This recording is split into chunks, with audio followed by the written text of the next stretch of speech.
I thought I'd just continue the waving because I Oh was yeah. watching myself wave for like 5 minutes straight. Welcome everybody. This is episode 2 in our Learn Live series focusing on building intelligent apps with AKS. Today, it's a pretty cool topic, I would say. We'll cover how you can actually run open source models on AKS. And the key thing here is how you can actually reduce your time to inference using Kaito, which is the Kubernetes AI Toolchain Operator. So this is going to be a fun one. For those of you that don't know me, my name is Paul Yu. I am a cloud native developer advocate here at Microsoft.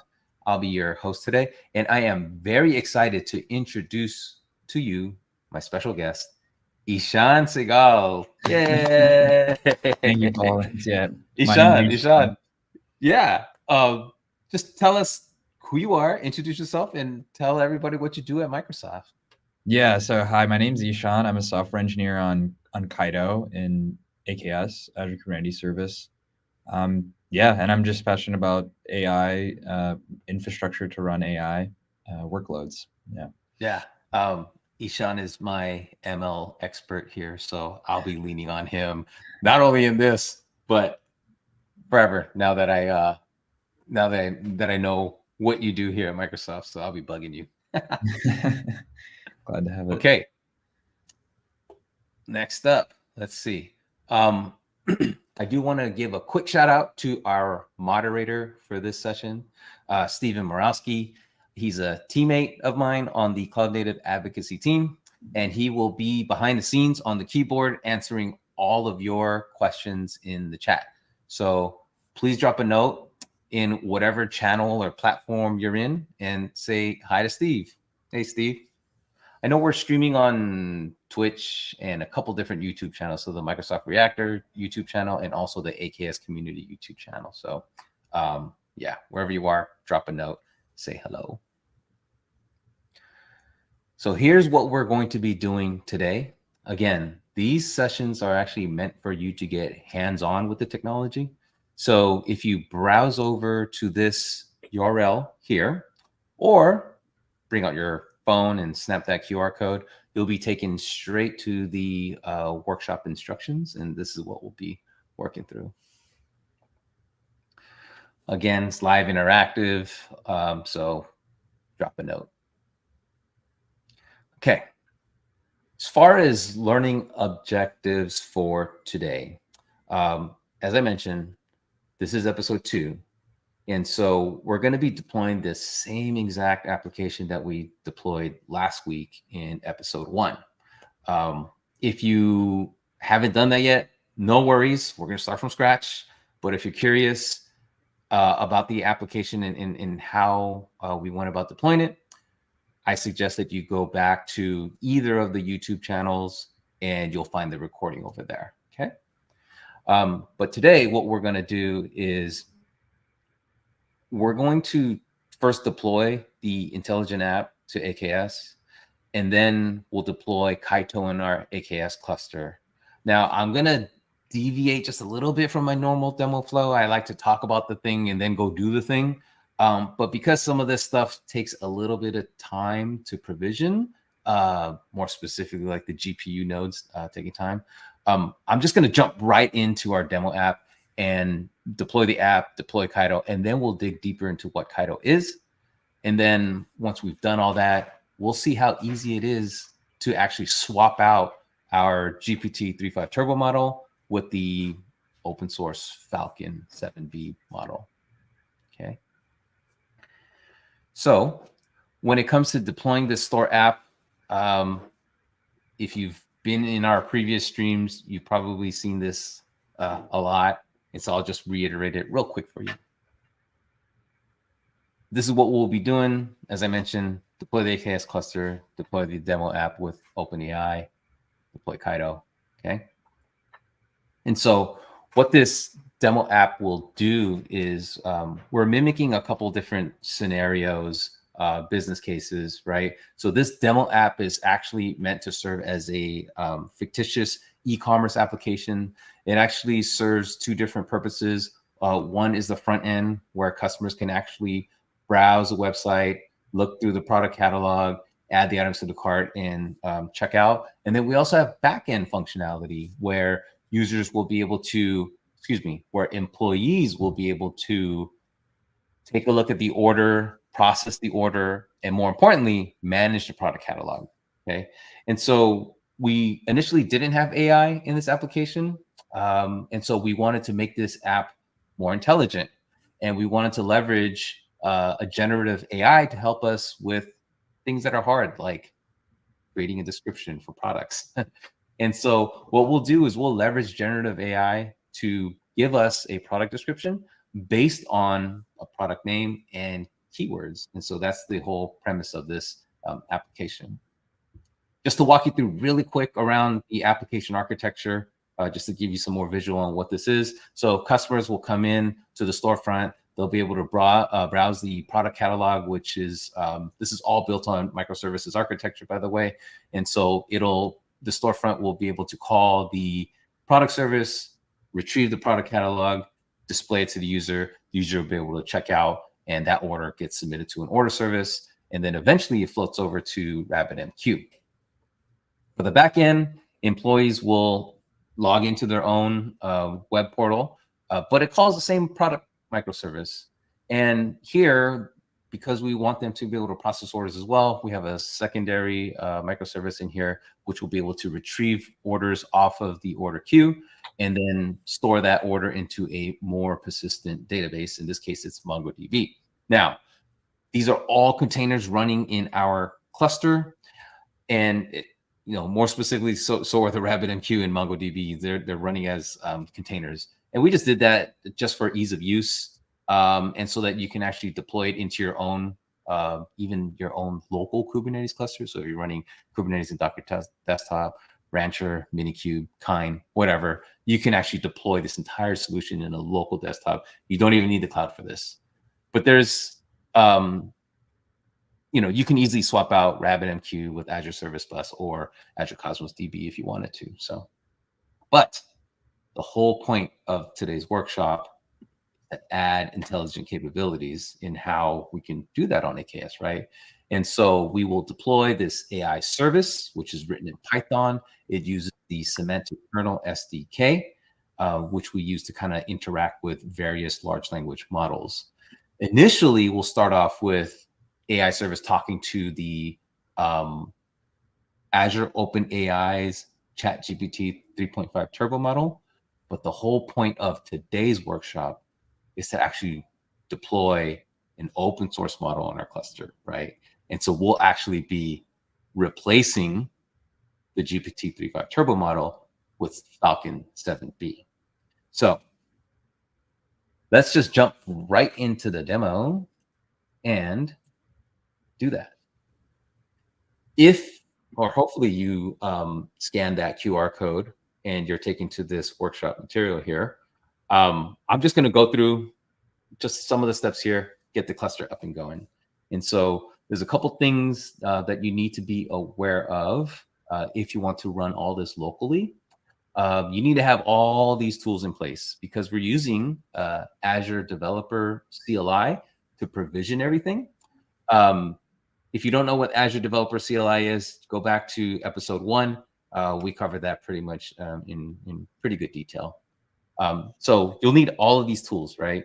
And it's a lot of stuff for you to go and download and install. And so it's much easier if you just launched a GitHub Codespace, because the GitHub Codespace is basically your development environment in the cloud. It's all container-based.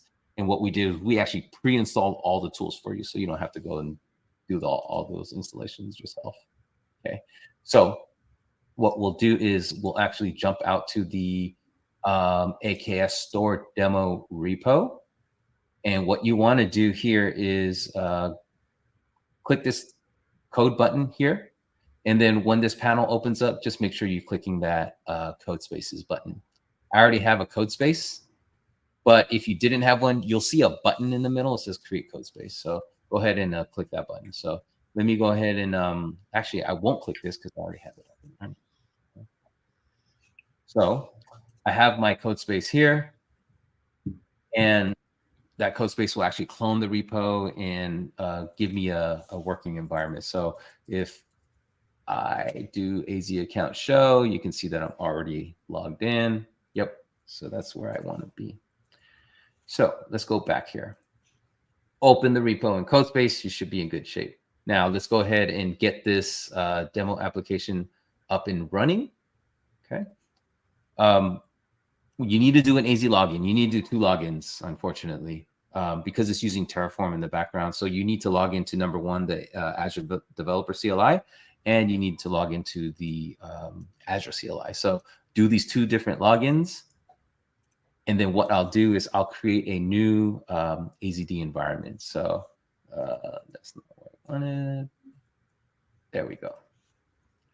So I'll create a new AZD environment because this is AZD can manage different environments for you, like deployments, like dev, test, whatever. And so it's going to ask me for a new environment name. So I'll call it Kaito. And the next thing I want to do is I need to set some environment variables because I want to deploy the intelligent capabilities into the solution. And so let me just go ahead and grab those. So if I go here, I want to deploy OpenAI. So I'm going to set this value to true. And then I want to deploy Azure Workload Identity. This is very important because we're going to need workload identity enabled on our AKS cluster in order for the Kaito operator to work successfully. So we'll go ahead and copy this, paste that in, and I need that. Yeah, that workload identity is important because we're provisioning GPUs on your behalf. So right. Yeah. Okay. Now, if I do get environment variables, this is what you should see. So environment name is Kaito. OpenAI is true for now, and then workload identity is true. And so all you need to do is do a AZD up. It's going to ask me for what my where I want to deploy into which subscription, and the region. The region is important, okay, because we're deploying a ton of different services here. Some services may not be available in every single region. So just to play it safe, I would pick either East US 2 or East US because I know all the services that I need are there. So go ahead and do that, and it'll actually do the deployment. So AZD is a pretty cool way to get up to speed on your deployment. It actually will provision the infrastructure and deploy the actual application as well using a Helm install command. So it's pretty cool. I don't know how much AZD you've done in the past, Ishan. No, I hadn't heard of it actually before you mentioned it. That's super cool. I think you mentioned it uses a variant of maybe Terraform as well. Yeah, it can actually.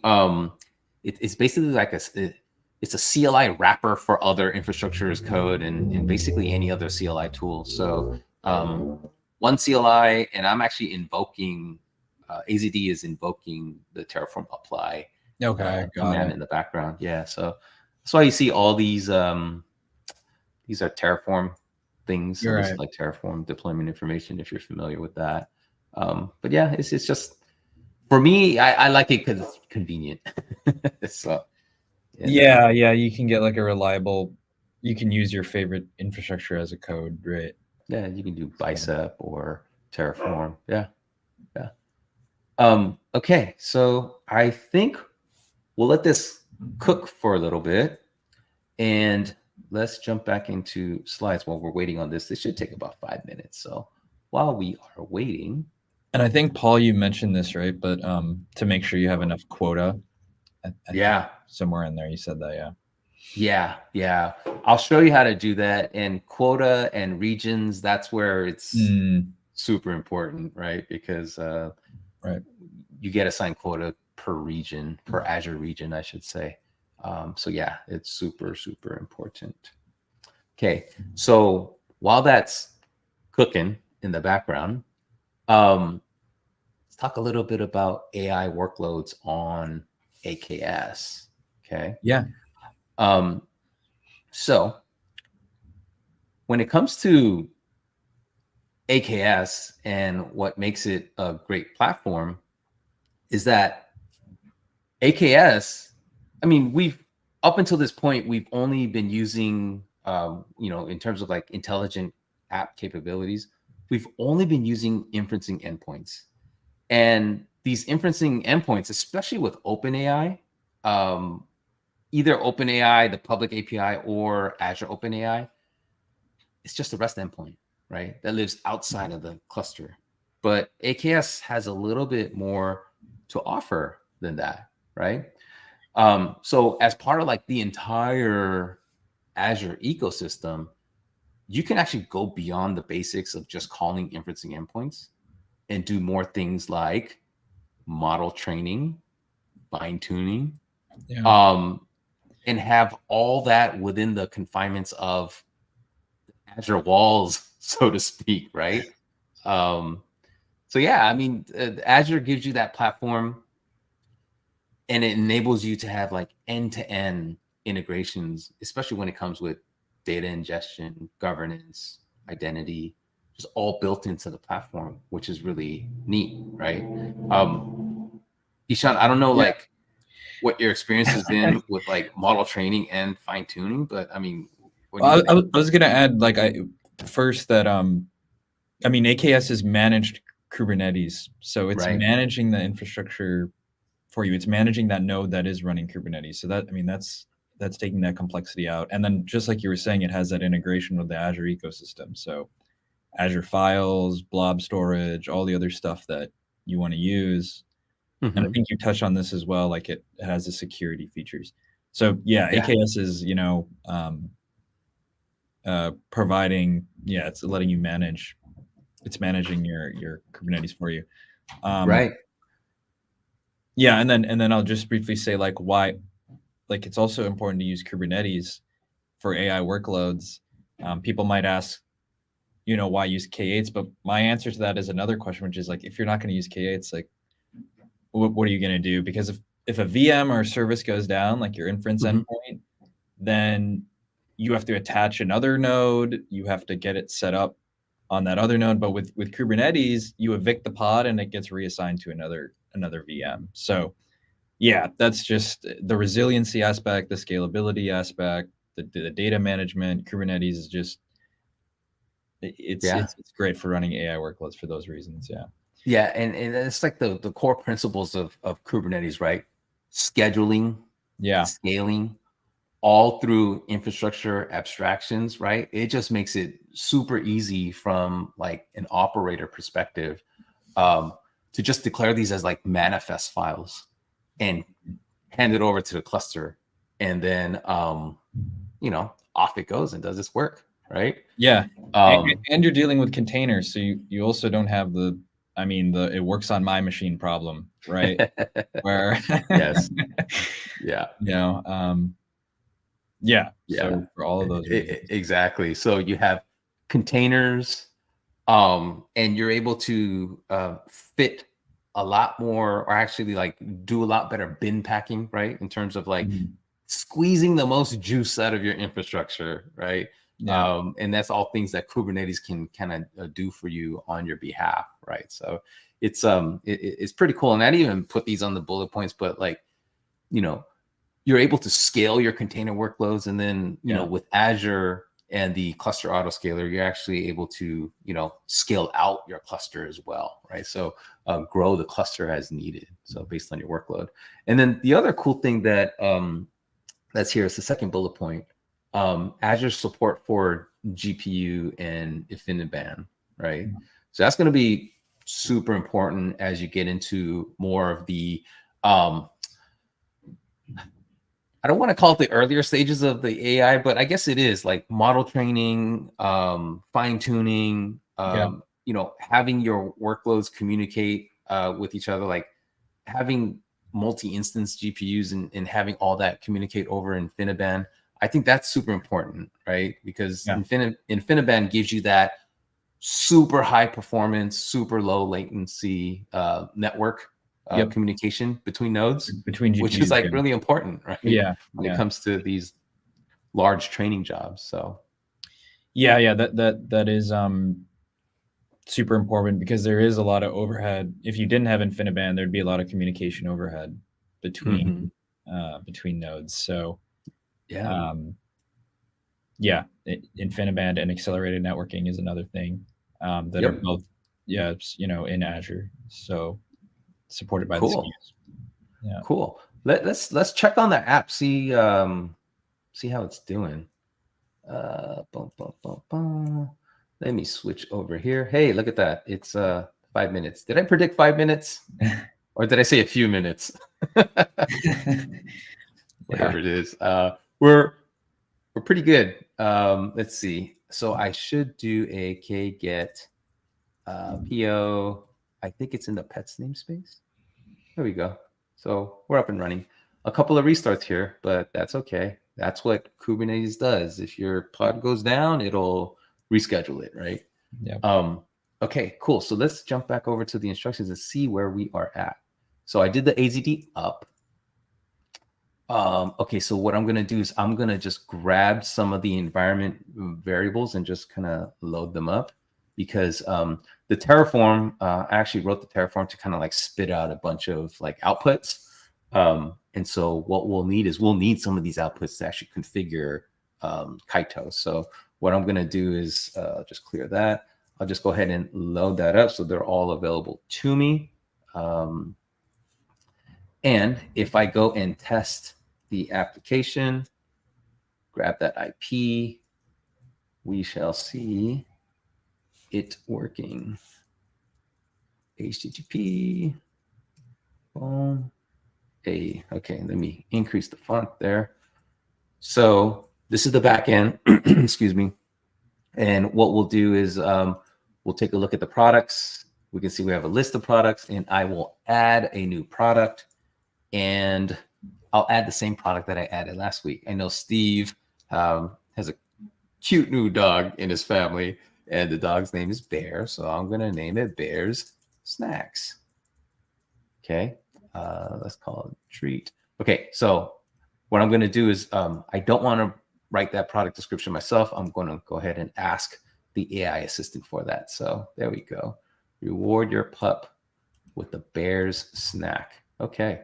So I like that.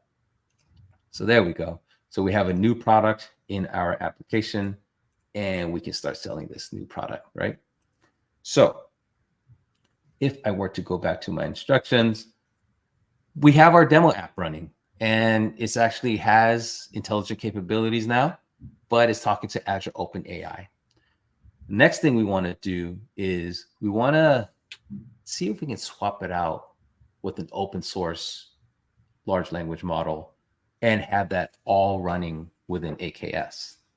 And so if I head over to the next page here, don't worry about this for right now. We're actually going to go ahead and walk you through the deployment, and then we'll talk about what is Kaito. Okay.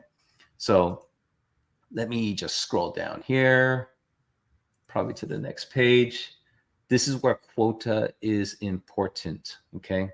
Because we are now going to run our large language model inside of the AKS cluster. That requires GPU-based virtual machines. Not everybody has access to the VM SKU that you're going to need. The VM SKU that you're going to need here is coming from this particular family, which is a standard NCS v3. I don't know off the top of my head what sort of GPU that's running. Maybe you do, Ishan. But you need to make sure you have enough quota for that. Okay. So what I'll do is, let's clear this. Here's a handy Azure CLI command that you can use to check your quota. Okay. So I'm just doing a AZVM list usage based on the location that my cluster is in. And you can see that from this family of SKUs, I don't have any provision right now, but I have a quota of 12 available. And you're going to need exactly 12 to do the exercise. So if the difference between current and limit is less than 12, unfortunately, you won't have enough quota to actually deploy the virtual machine and add it to your cluster. So if that's the case, what you're going to need to do is in the Azure portal, you're going to have to request a quota increase. And that's pretty simple. You can actually just in the Azure portal, just come right over here to the support section. And you can just literally type in VM quota. And this wizard will kind of walk you through. It'll walk you through the process in submitting that quota request. So, and I've seen it. I've seen the quota request go pretty quick. So yeah, I think a lot of times now there are automated. So, but let's go ahead and do the deployment. I also see there's a question in the audience here. Mm-hmm. Yeah, so somebody was asking about which is a better option for ML workloads, AKS or Kubeflow. Does Azure have managed Kubeflow like Vertex AI pipelines? Yeah, just to quickly answer that question, we do have documentation for installing Kubeflow into your AKS cluster. Right. So, oh man. Yeah, there's two different things is what I was going to say. Yeah, like you're getting at, Paul. Right. Yeah. So this here. So if you go this here, and let me just drop it into the chat window so that it can be shared out. But this is documentation that was updated. Yeah. Think about within the year for sure. And it'll walk you through how to deploy Kubeflow onto your AKS cluster. But yeah, as you were saying, Ishan, you said there were two different. Yeah, I was just really gonna say like AKS is managed Kubernetes is the offering, because I think he's asking which do you use for ML workloads. AKS is managed Kubernetes. Kubeflow is that open source project for deploying the ML workloads. So you can run Kubernetes, right? Yeah, exactly. Right. So you can run Kubeflow on AKS. Right. On any Kubernetes cluster. Yeah, really. Yeah. So yeah. Okay, let's move forward with the Kaito installation. And again, we'll talk about what Kaito is, but there's an important thing that Ishan mentioned. Kaito is basically going to provision the GPU nodes and add them to your cluster on your behalf. And so in order for Kaito to do that, it needs to have an identity to work with so that it can actually go do that on your behalf in your subscription. And so we're going to do that by creating an Azure managed identity and creating a federated credential. And we've had a few sessions on workload identity in AKS, but essentially we're going to be leveraging the OIDC issuer that's inside of the Kubernetes cluster, along with the service account, which is also just another Kubernetes construct. And we'll be federating this identity to an identity that's in Azure that Azure AD, or excuse me, Microsoft Entra ID will know about, okay? So we'll need to create this identity, okay? And then give it this role assignment. So it's gonna need to be at least a contributor for your cluster. And then we'll actually do the federation here, okay? And the important thing to note is the subject, right? In addition to the issuer. But the subject is super important because when Kubernetes pod goes out and says, hey Azure AD, or hey Microsoft Entra, can I get a authentication token? What Azure AD is going to look at is the subject of that request. And that subject is basically saying, I'm coming in as a service account in this GPU provisioner namespace by this name. Okay, so that's super important. So we need to go ahead and execute all these commands. And I'm not going to copy every single command one by one. I actually have it on a clipboard over here. So, oops. Let's go ahead and paste that. So these are my commands, right? We'll create the identity, create the role assignment, and then federate those credentials. We'll just give this a second, and okay, we should be good there.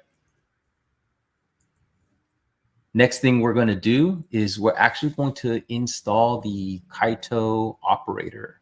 And we can actually do that using Helm charts. Ishan and the team, they did something pretty cool. They actually publishing all these to a Helm repo that's hosted in the actual repo of Kaito. So we can actually go run this command, Helm repo add. So Helm repo add. Kaito already exists because I already added it.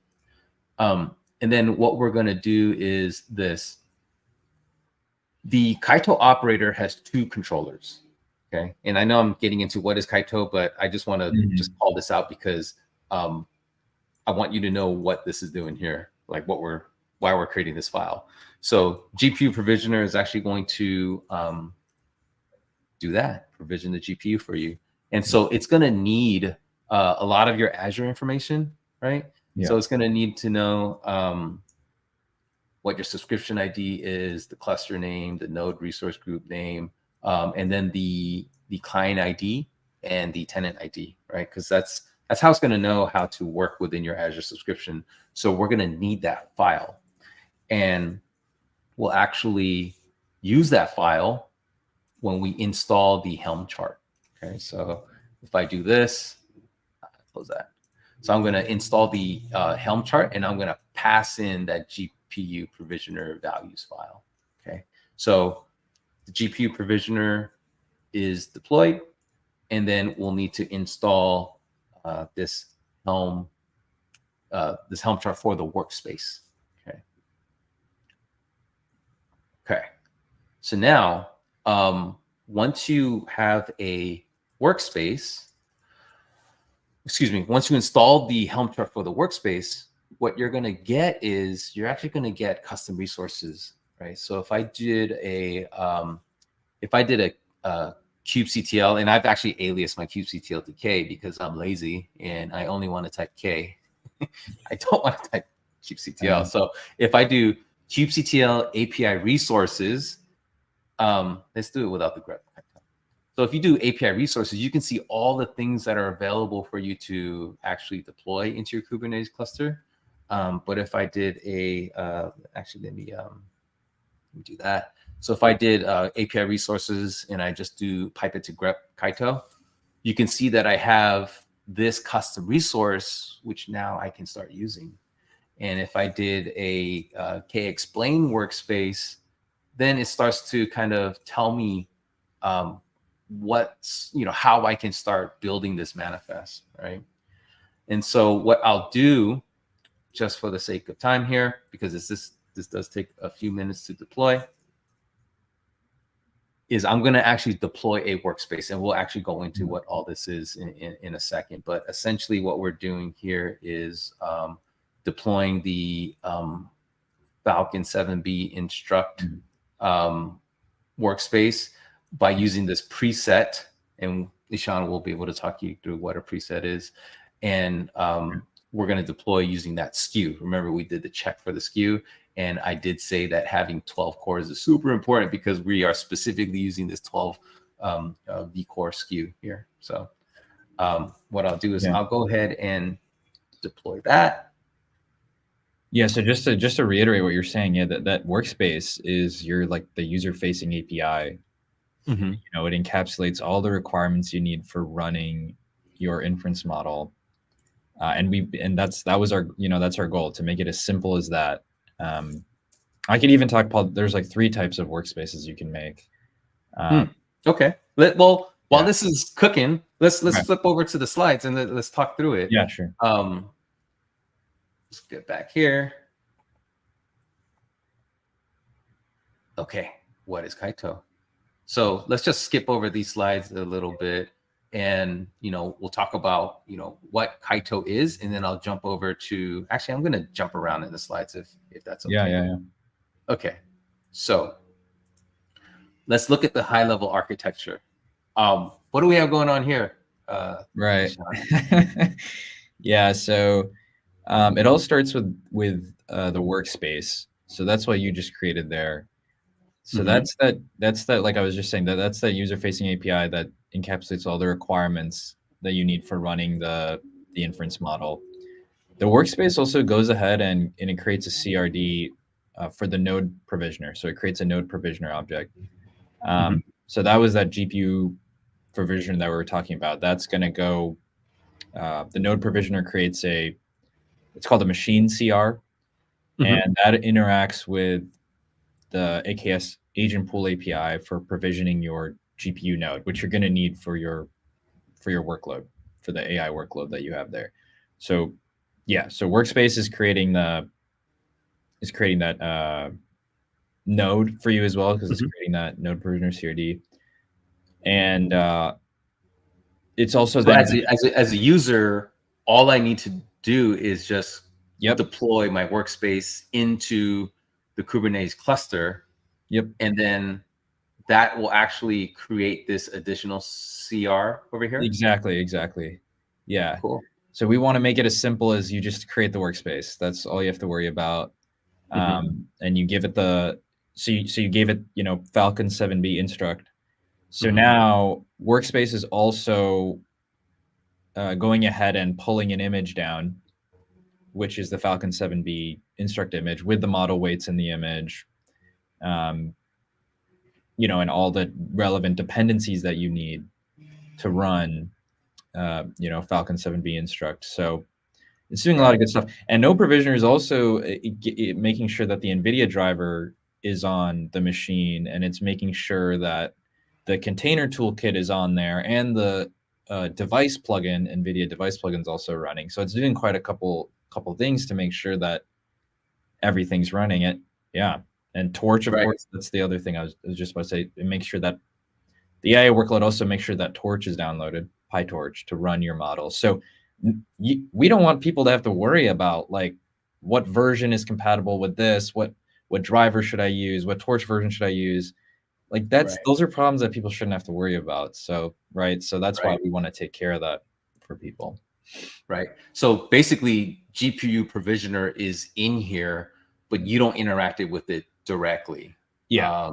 You're actually interacting with the workspace. Yeah. And this will actually enable you to create that GPU node, configure the inferencing endpoint, which is a whole different animal, right? Like, you have the model, but just having the model, I mean, you need to have some sort of like application that can actually talk to the model, right? So that's what you're setting up as well. Exactly. Yeah, you're going to need, you need to run that model at some endpoint. You need to have all the dependencies, like we're saying. You need the model weights. Yeah. So So then it invokes the GPU provisioner, and the GPU provisioner, it's interesting. It's using Carpenter APIs for machine. Yeah. So it's using Carpenter APIs, and that's how it provisions the virtual machine. Yeah. and for the folks on the call, if you're not aware of Carpenter, so Carpenter is an open source project. I believe it originated out of AWS, and they donated it into the CNCF, the Cloud Native Computing Foundation. So Carpenter is a pretty neat way for you to, further abstract the way machines or nodes are provisioned in the cloud, based on whatever manifests, like based on certain VM profiles that you ask for or request. And so within the machine config that the workspace will create for you on your behalf, it kind of lays out all the different, VM SKU permutations, and it'll actually go ahead and provision that machine for you. So it's pretty cool that the Carpenter APIs are actually in use over here. In Azure, I think we have kind of like almost like a managed Carpenter. If you haven't heard it, it's called node auto provisioning. So will that come into play eventually? Yeah, that's like the goal. That's what we're investigating right now. Yeah, putting in. But I mean, either way, I think it's good to use, because for machine configuration, I think Carpenter is becoming a pretty big thing. And so, it's pretty pretty cool. And if you're curious, we can actually look at it. You'll actually see the CR in the cluster because the workspace created it for you on your behalf. Cool. So just going back a little bit in my slides here. So let's talk a little bit about, we know what, we know what Kaito is now, and we have a general idea of how it works, right? Yeah. So just to reiterate, you install these things into your cluster, and they're essentially controllers in your cluster that listen for certain activities. So as soon as you, the user, submits a CR, a custom resource for the workspace, off it goes to do its thing, right? Yeah. And so it's going to actually provision the GPU nodes, pull the models down, and deploy the inferencing endpoint. So it's doing a lot of work behind the scenes, and that's why it takes a little bit of time to do it. Why? You're thinking probably now, okay, great, this is cool. I can provision the GPU node and deploy my model, but like, what is Kaito really solving for me, right? Why would I need this? And these are some of the things that Ishan kind of talked through. And you've probably done this a lot in your previous life, right? Yeah. and come across some of these things. But these are things that, a lot of application developers, like I'm not a ML engineer, but I don't have a ton of experience there. So a lot of these things that I don't really understand, but there are definitely challenges in setting this stuff up, right? So, yeah, long wait times to load, right? So like, what are your, like, out of this long bullet list, like what sticks out to you the most, Ishan? Yeah, I mean, there's a couple different things. I remember, so I used to be so I was an ML engineer, and of course, it's just like the different versions, mismatches is it's a huge just annoyance. The other thing is, there's also like setting up the environment, so installing the necessary, dependencies and plugins. And then, of course, you have to containerize everything too. So you have to write a Docker file, and there's a very specific way in doing that, right? Like you have to make sure. I think it's here. Like make sure that you're tuning the deployment parameters to fit the GPU, right? That's another one. Specific CUDA versions that you need for specific models, isn't that right? Yeah, like you have to make sure that the CUDA version is compatible with the NVIDIA driver that you're using, as well as the PyTorch version. So there's things like that. Right. Yeah, and then it's nice we have the model weights in the container image, and that's what's nice, because if the pod goes down and it restarts, the image is still there on the node, so it'll be able to restart quicker than having to pull down the weights every time into that pod. So you don't have to do that wait time. It's like a much better like UX, customer experience. They go, the model, just everything is there and it just gets set up. Yeah, so all these little things, and I think there might even be a slide too on like what it looked like before and what it looked after, right? It's let me pull that up. It's the goal is, and Kaito, its initial iteration of Kaito, from what I understand, is the focus is purely on inferencing for now, right, Sean? And so the goal, the initial goal right now, is to reduce your time to inference, and reducing that, especially if you need to have a model hosted in your Kubernetes cluster. There could be various reasons why you would want to do that. It could be centered around data security, data sovereignty, data privacy. Maybe you don't want to call out to an external service for your inferencing.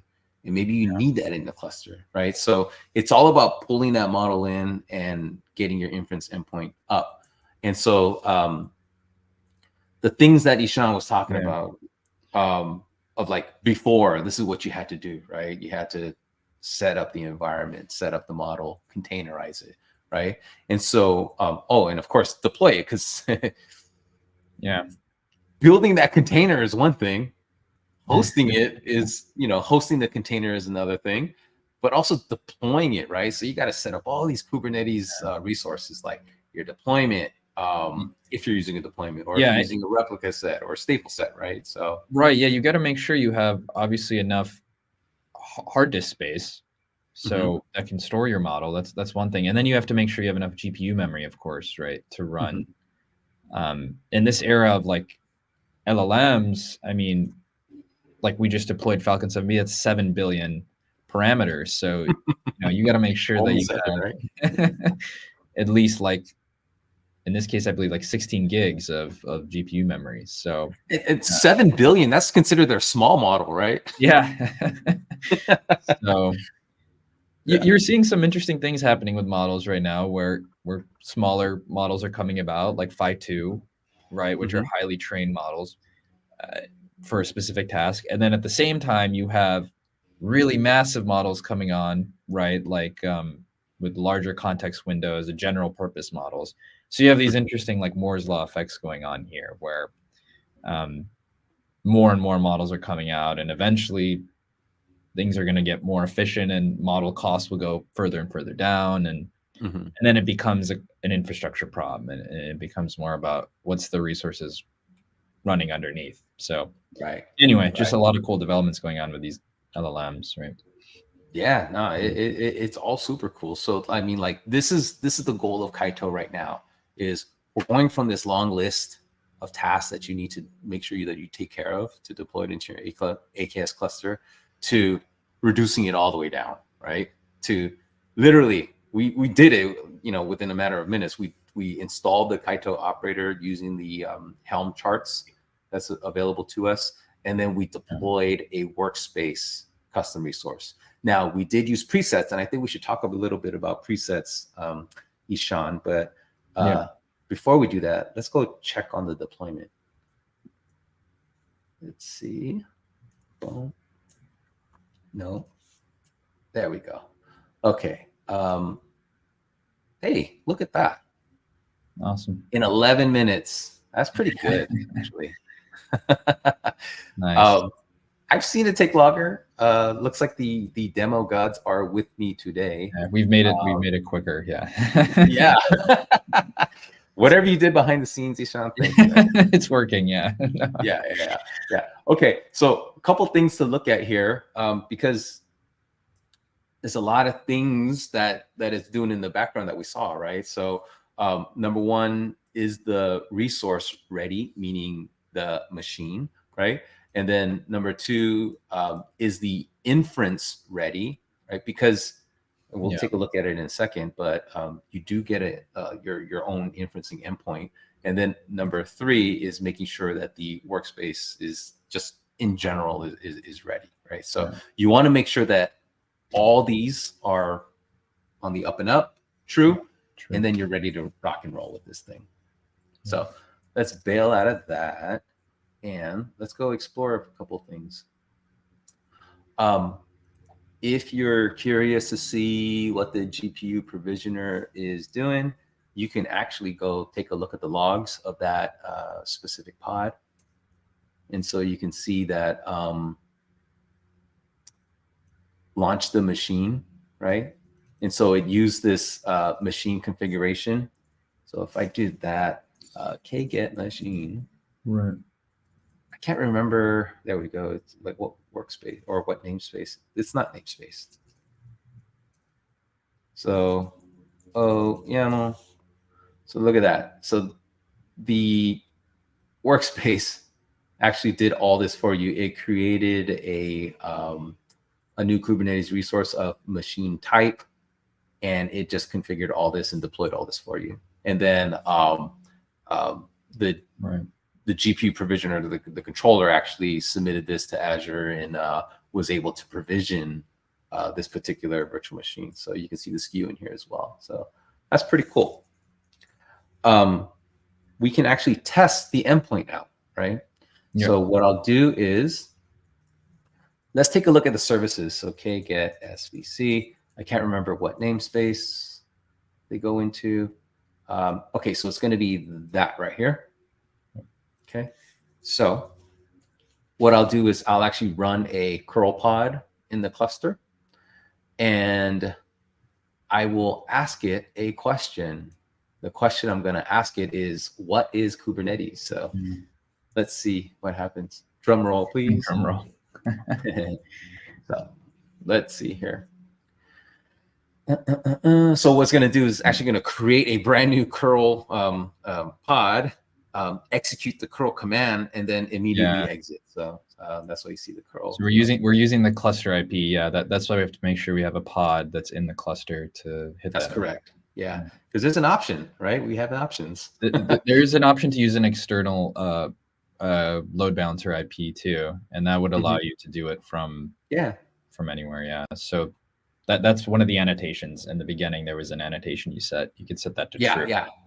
I'll point that out in 1 second. But let's take a look at the answer. So Kubernetes is an open source container orchestration platform developed by Google. It is used to deploy, run, and scale containerized applications. Wow, yeah, that's pretty good. There we go. Pretty good. Yeah, there we go. So it's actually it's working, and it's working pretty well. Give me a nice, clear, and succinct answer on what Kubernetes is. So I'm pretty happy with that. I think I'm ready to deploy this into my actual overall solution and swap out and basically pull out OpenAI and replace it with Falcon. So let me go ahead and do that, and then we'll talk a little bit about what that workspace manifests, what it really comprised of. So what I'm going to do here is I'm actually going to rely on ACD again, but this time, in the beginning, we actually set this deploy OpenAI to true, but now we're going to set it to false. Basically, it's going to delete that deployment for me. So if I jump over to Azure, and I can't remember what the name of that resource group is. I use funny little pet names for my deployments. Moved grub. That's an interesting name. So you can see I have Azure OpenAI deployed over there. I don't want that right now. I want to get that out of my resource deployment, because now I'm running it in cluster. So there's no need for me to pay for OpenAI if I don't need it. So we'll go ahead and let that do its thing. That should take like a minute or so. But let's take a quick look at that, that resource definition. So if I do this, boom, boom, boom, boom. And if I scroll down, sorry for all the scrolling, folks. But here is the manifest that we deployed, right? This is how you can toggle on or off, whether or not you want your inferencing endpoint to be externally accessible or not. So I set this to false. And when you set this to false, that service that we're querying, you get a cluster IP. So meaning it's only accessible from inside of the cluster. If you set this to true, it's going to change that service type to load balancer, and then you'll get a public IP, and then you'll be able to call your inferencing endpoint from outside the cluster. So the thing that I love about the CR is super simple. Not a whole lot of stuff that you need to configure, right? So you just need an instance type and then count, right? So what does count give us here, Ishan? Yeah, count gives you the number of nodes there for that model. So for Falcon in this case, if you specify like 2, or 3, it'll run Falcon on both nodes. So and then when you do a request, it'll load balance between those 2. Yeah. Now just to clarify here, will I get a second GPU node, or is this going to give me a second deployment, like a pod? Yeah, it'll give you a second GPU node. So it'll get Cool. the counter specifies how many nodes you're going to get, Mhm. and then we take care of running Falcon across those nodes. So we take care of everything Right. else there. Yeah. Right. So the Yeah. so the cool thing here is now we're getting into the realm of like distributed inference, Yeah. right? Yeah. Where we can distribute the load across many GPUs. And so I know here we're using a 12 vCore uh, Hmm. machine that has, I don't even know the number of GPUs it has off the top of my head, but what that distributed inferencing enables you to do is basically rather than using big, huge virtual machines with a ton of GPUs on it, Yeah. you can now spread that across maybe lower end VM SKUs, but Mhm. multiple versions of them, right? Yeah. So, Yeah. It also comes into play like what the model you're running is, what the preset you're using is, because there's different model architectures. mhm, So the other example is Llama. So for mhm, Llama, uh, the model weights are sharded, so little mhm. pieces of the model are running on different nodes, and we're making sure that they all communicate with each other. So Okay, that's it. Yeah, with Falcon, it's the entire model is running on one node, but you can have multiple. Um, you'd have the entire model running on multiple nodes. You see what I'm saying? So right, you have right, node running the yeah, model, another node running the and model. and and these are just like little nuances of the Yeah. models that you're gonna have to have some sort of like domain knowledge around, right? Yeah, I Um, recommend people play around, mhm, with it, and then they see.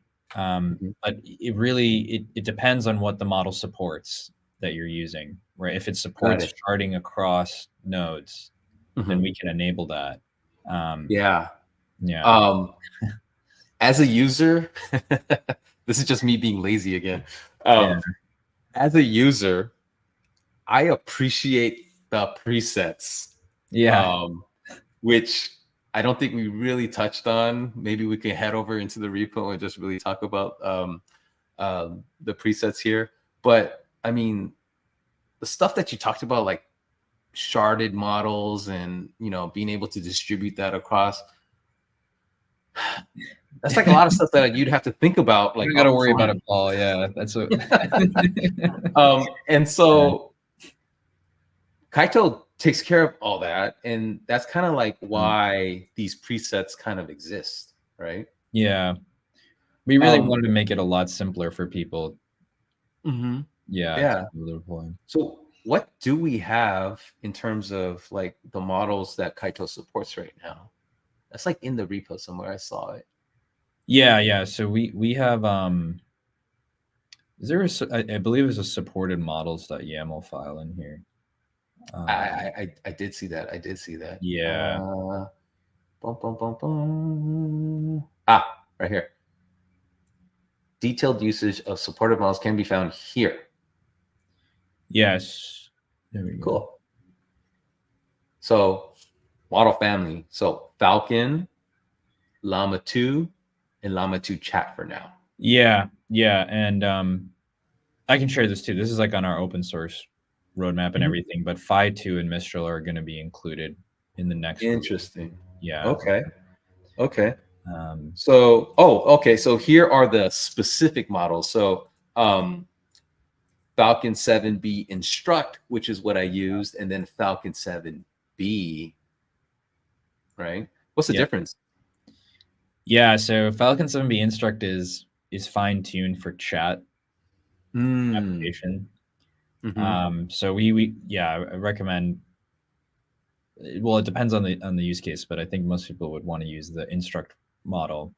Hmm. Falcon 7B, that's something where, so I've actually there we've addressed this in our repo itself, but we're working on fine-tuning. And Mm. so having Falcon 7B there, that's something we've also included because we'll have, the ability to then have people add their fine-tuned weights, to that. Yeah. Yeah. Yeah, and they're coming, yeah, from Hugging Face. These are all open source, Apache 2.0. So we're able to Yeah, look use at it. that. So Falcon 7B, they said, is a raw pre-trained and should further be fine-tuned. Yeah. I gotcha. And then it says, hey, we recommend you taking a look at Falcon 7B instruct. Okay, Right. that's really good to know. And did you mention fine-tuning is coming to Kaito as well, or? Yeah, that's something we're working on. Might have noticed that some open PR on that. So yeah, I was snooping around, Ishan. I was snooping around in the PRs. Yeah, And I did see fine-tuning API. Nice. Okay. Yeah. That's cool. That's super cool. Yeah. Yeah. So I mean, pre-trained models then essentially is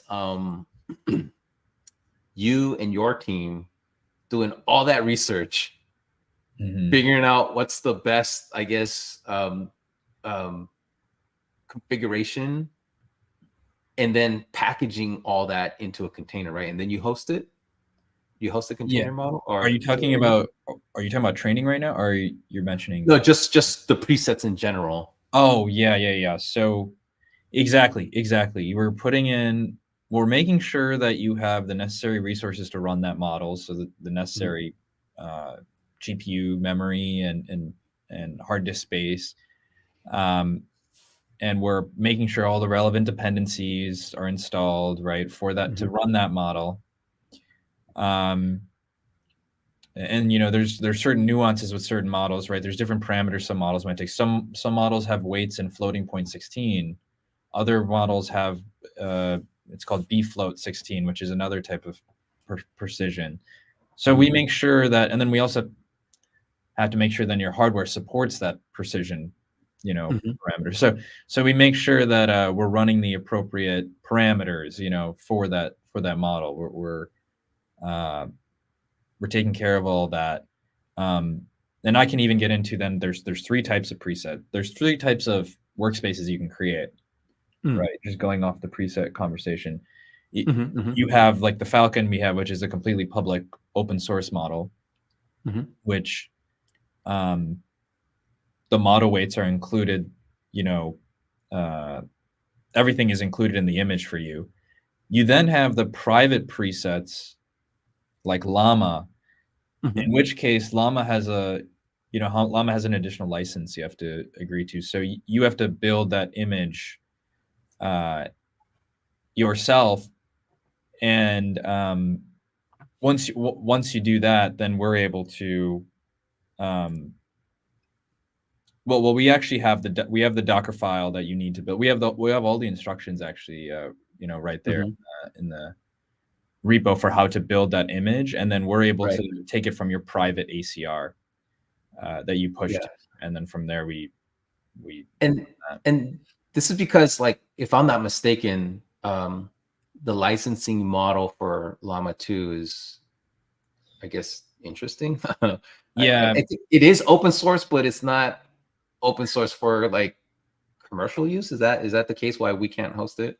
I have to check in, but yeah, I forget what specific license it was, but yeah, you have to like agree. You have to sign up on their thing, and you just have to hit that you agree, and then it'll send you like an email with the model.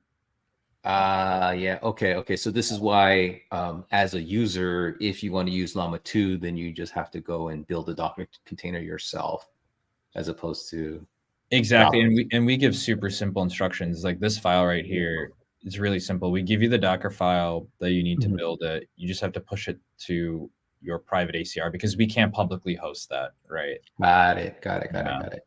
Yeah. Okay. I mean, that makes sense. Yeah. So, and then you have I'll just wrap this up then. So you have the private presets, the public presets, and then there's a third one, which is just, you can provide a custom pod template. So you could just, in that case, we're just provisioning the GPUs for you, installing all the dependencies on the GPUs. You just, you can just put in whatever image you want to run, basically, in this custom pod template. Got it. Yeah. So you can truly bring your own model. Yeah. And just leverage Kaito to provision the GPU for you. You're still you're still using a workspace CR though, right? Yeah, exactly. Yeah. Gotcha. Gotcha. So both for the private presets and the custom resource, Yeah. you have to provide an image URL, like a ACR URL, or wherever you're getting your image from. Hmm. So but with the public one, you don't. So with Falcon, for Got it. example, you didn't have to provide that. It's just coming from MCR. Yeah. Yeah. Yeah. Yeah. But the presets is coming from your team, Mhm. testing, and it's basically good to go, right? Yeah. Yeah. Okay. Cool. Cool. Cool. Let's see. I think there's a question that popped up here. Can we install Kaito operator on a different platform other than AKS? So yeah, so we are using Carpenter. Um, Mhm. this is But something, it's yeah, we're investigating. Yeah, running okay. it on more Other cloud platforms. platforms. Yeah. Yeah. Because my thought was that this is AKS specific for now. So as of right now, yeah, it's only works on for AKS Mhm. currently. But we're investigating that because Carpenter can integrate with other cloud providers too. Oh yeah, yeah. That's why it Yeah, was open source and accepted by the yeah, CNCF. So yeah, right. yeah. Okay. I mean, that's one of the reasons why I was kind of it was kind of cool to see the Carpenter. At least the APIs are in there, right? So it's just a matter of who's going to implement that API. Is it going to Right. be Node Auto Provision? Whatever. So um, cool. Let's see if we can wrap up this deployment here, because what did we do? We actually took away the Azure OpenAI. Let's see how that. Okay, it only took 1 minute. Cool. So now if I jump back over to my resource group, you will see, there we go. OpenAI is gone. Okay. So now, because I want to swap the underlying, I guess, um, model, right? I'm going to have to redeploy some of these Kubernetes resources by scratch. These are things that were taken care of for me by my Helm chart installation that AZD actually deployed.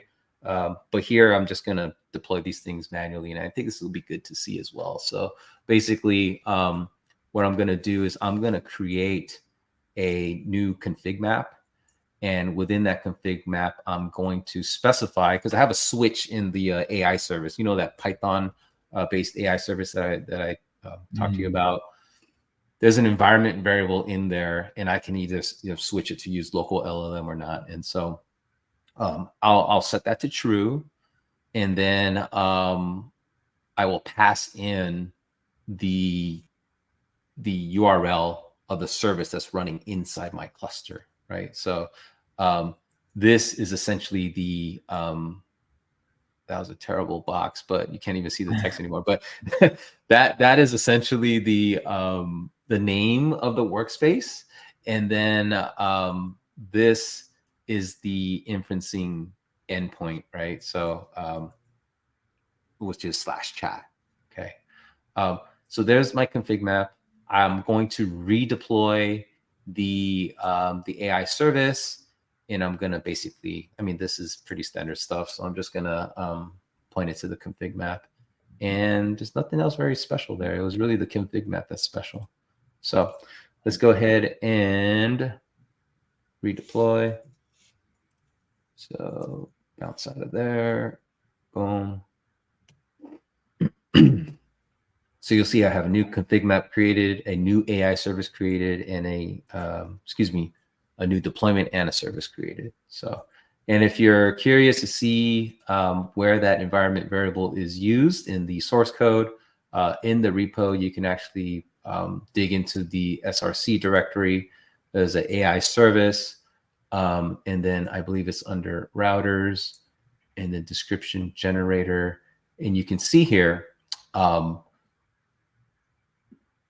so this description method, there's actually some logic in here. So if I want to use local LLM, then I'm just making a raw HTTP call to the inferencing endpoint.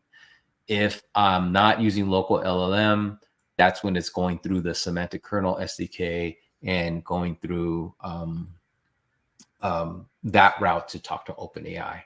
Because number one, I haven't caught up on semantic kernel in a while. I'm not even sure if it supports some of these models. I know OpenAI for sure, but with some of these other inferencing services, might not be supported on semantic kernel. So I'm just calling a raw HTTP call, and basically making a post request, and I'm setting it this payload. So I'm setting the prompt temperature and top P. And that brings me to a point. That stuff is actually documented in the repo.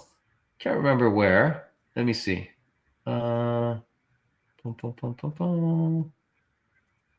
Is it under inference? Oh, are you talking about the curl request format? Oh, I'm here. It's like right in front of me. Example with configurable parameters. Duh. So yeah, prompt, right? And then all these different parameters that you can send into your inferencing endpoint, right? So it's all documented here. So thank you for putting that in there. So this is awesome. Yeah. Obviously, you don't need to set every single one of them. Where you just right. So that's why I only set the two that I really care about, which is temperature and top P. I mean, we can further refine it, but for right now, I think it's good. And let's just see how good it is. So I know I deployed. Let's see. I think the main thing people might change is that max length to get longer responses. To get more concise responses, like shorter responses. So max length includes your input question as well as the output together. So if somebody wants more either context or more output, they would increase that. Yeah. That might be helpful in the other Falcon 7B model, the non-instruct. I was playing with that a couple of days ago, and man, that thing could ramble on. Yeah. So, okay, that's a good tip there, Ishan. Thank you. Let's see. How is my deployment? Get PO pets. All right. It should be working. So let's go ahead and test it out. So if I just go back here and add a new product, okay, Bear Snack is there. That's better Bear Snacks. Okay, because this is our second iteration of Bear Snacks. And let's increase the price a little bit. So sorry, Steve, it's going to be more expensive for you. Dog name Bear, treat, yummy. How about those keywords? And I will ask the AI assistant, which is now calling the Falcon 7B instruct model. Hey, look at this. It's a little more wordy, but I think it's okay. Better Bear Snacks are perfect to reward your furry friend. Okay, I like that. Yeah, I've noticed Falcon can be a bit funny too. Like it has a sense of humor. Yeah. I like that. Yeah. Your furry friend can enjoy a tasty treat without any guilt. Yeah. I don't think dogs feel guilt. I don't know how it comes up with this. Yeah. Oh, yeah. That's pretty cool. Okay. So there we have it. We basically deployed our sample store application. We initially started off with the OpenAI model, and then using Kaito, we were able to deploy the operator, and all we needed to do is deploy a workspace into the cluster using a preset configuration, and then boom, just swap out the underlying model in our application, and we're off. So that was pretty fun for me at least. Yeah. Let's see. Am I missing anything else in this workshop that I should make you aware about? I don't think so. I think we're good. Oh, the other thing, cleanup. That's super important. You don't want to keep this thing up and running, especially in a demo environment, right? So just make sure when you are done, just run the azd down force command, and it'll actually delete all of your Azure resources for you. So Yeah. Cool. There was one question actually we didn't get to. So somebody asked here if your count is equal to 1, then how many inference requests can be served at the same time? Yeah. So answer to that is we serve one inference request at a time. If you submit additional ones, they will get queued up to get answered. And the reason for that is you can only use the hardware, the GPUs will only do one forward pass at a time. So we're bottlenecked there. So yeah. So that answers that. Cool. Thank you. Yeah, so just to quickly summarize, I think we'll be able to get out of here a little bit early today, but basically, hopefully you have a pretty good idea on what Kaito is, the Kubernetes AI Toolchain Operator, some of the problems that it aims to solve. And for me, number one is your time to inference. Based on open source models, right, inside of your AKS cluster.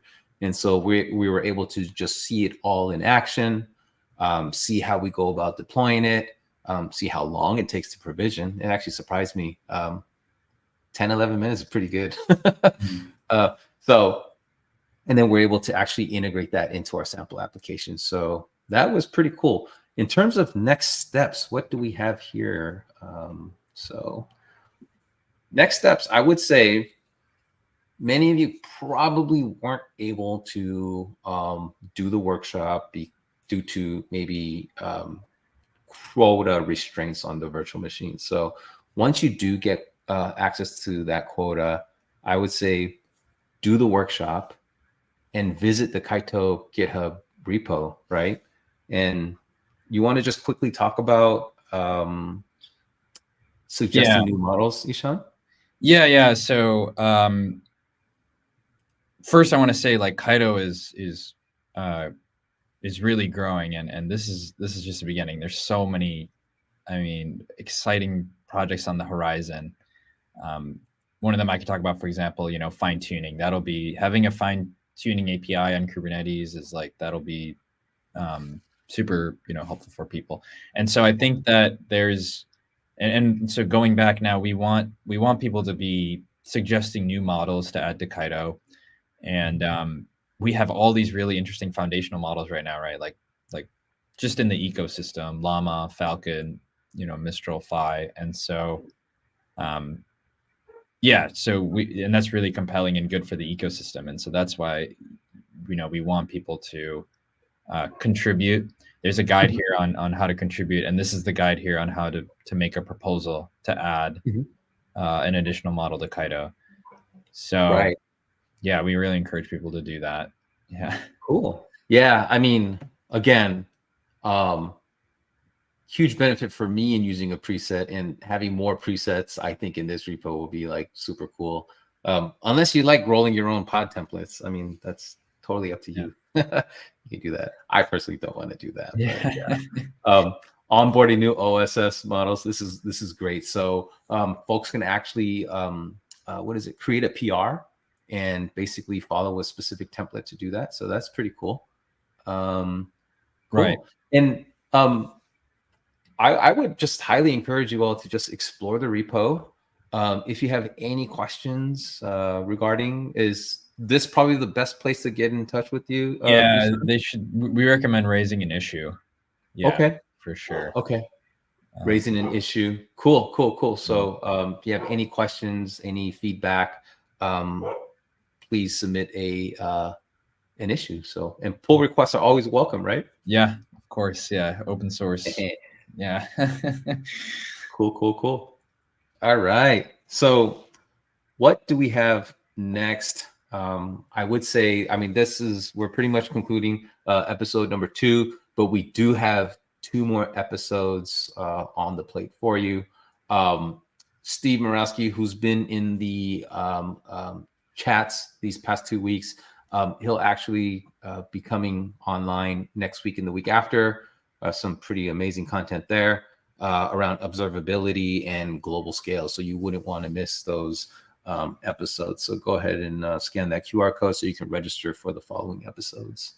And then last but not least, I would like to invite you all to please subscribe to the AKS community YouTube channel. This stream is actually live streamed there. The recording will be there as well, in addition to the Microsoft Reactor YouTube channel. So if you are getting started with Kubernetes, Azure Kubernetes service in general, head over to this channel. There's a lot of great content there, and you'll be able to find us there. So with that, I think we are at the end of our show. I do want to, thank you, Ishan, for coming out and sharing your knowledge around Kaito. So this has been... Thanks for having me, Paul. Yeah, this is super cool to see. So looking forward to maybe having you on again, when fine tuning comes around. So yeah. Yeah. So for everybody else that's stuck with us, thank you, appreciate you, and I will see you on the next one. So see you all.